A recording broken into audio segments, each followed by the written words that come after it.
Pemilu 2024 di depan mata, ini akan menjadi kali kedua orang dengan gangguan jiwa atau ODGJ bisa memilih di pemilu. Bagaimana persyaratan ODGJ bisa menggunakan hak pilih mereka kali ini? Simak video ini hingga akhir.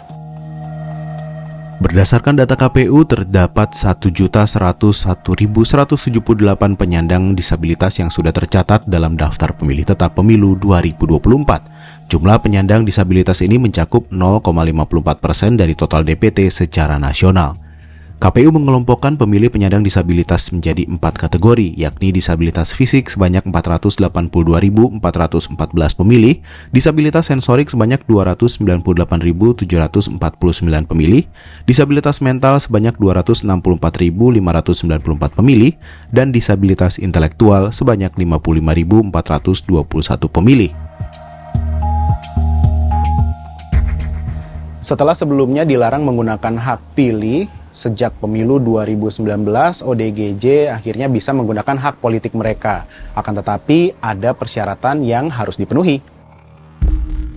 Ya, pada prinsipnya kita setuju ya, karena tidak semua ODGJ itu kan tidak bisa memilih. Jadi kita tahu sendiri ODGJ itu atau orang dengan gangguan jiwa itu kan spektrum penyakitnya cukup luas, mulai dari yang ringan sampai yang berat sekali. Nah, tentu saja ini tetap bisa ada yang mempunyai hak pilih mungkin ya, kecuali memang yang berat sekali yang memang tidak bisa melakukan menentukan hak pilihnya dan melakukan pemilihan, dan rumah sakit jiwa mendukung itu dengan juga melakukan beberapa persiapan menjelang pemilihan ini nanti.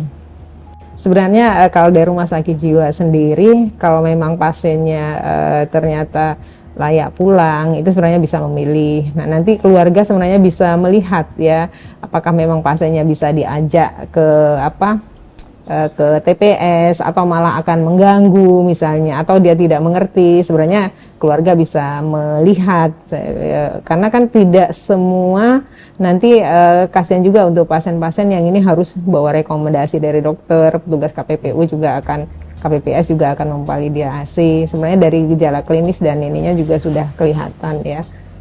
Karena harusnya mereka yang ODGJ berat itu berada di rumah sakit. Kemudian juga memang jelas kalau memang dia ada retardasi mental, ada demensia, pikun yang berat, juga mungkin memang tidak bisa memilih secara kasat mata sudah kelihatan ya.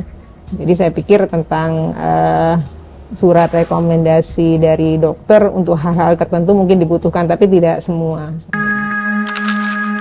Putusan Mahkamah Konstitusi nomor 135 PUU 13 2015 mengatur tentang warga disabilitas mental yang bisa dikecualikan dari pendataan DPT jika ada keterangan pakar bidang kesehatan. Jika dianggap memungkinkan, pemilih tersebut akan mendapatkan pendamping menuju TPS untuk mencoblos surat suara. Pendamping merupakan tenaga kesehatan atau ahli yang menjadi pengampunya. Sebaliknya, ODGJ tidak akan dipaksakan menuju ke TPS jika dokter menyatakan kondisi kesehatannya tidak memungkinkan. Pengecualian pendataan penyandang disabilitas mental hanya bisa dilakukan dalam hal penyandang disabilitas mental yang mengalami gangguan jiwa dan atau gangguan ingatan permanen. Bagaimana pihak Rumah Sakit Jiwa Suharto Hirjan menjelaskan hal ini? Apabila di hari H nanti proses pemilihannya itu akan didampingi oleh petugas kami, ya akan didampingi oleh petugas kami. Tentu saja mereka sudah dilakukan edukasi dulu, ya tentang kertas suara, proses pemilihan dan sebagainya, agar petugasnya nanti bisa memberikan edukasi, ya termasuk mungkin sebagian besar juga pasien ODGJ sudah terpapar dengan 3 calon presiden kita ya. Jadi nanti mereka bisa memberikan edukasi mengenai proses pemilihan dan juga menyerahkan pilihan kepada mereka. Nah, kemudian dalam prosesnya saya pikir masih seperti proses pemilihannya dengan pendampingan, mungkin bisa dengan pendampingan oleh petugas KPPS dan pendampingan oleh dari petugas kami misalnya, sehingga memang apa yang dilakukan pasien itu adalah pilihannya, bukan dipengaruhi oleh petugas KPPS atau dari pihak kami. Ya, kita harapkan dengan sosialisasi dan edukasi kepada pasien-pasien yang memang bisa memilih yang menjadi tanggung jawab rumah sakit jiwa ini, ya mereka bisa memutuskan pilihannya ya dari ketiga calon itu, dan dalam prosesnya didampingi bersama-sama sehingga seperti tetap ada saksi lah gitu.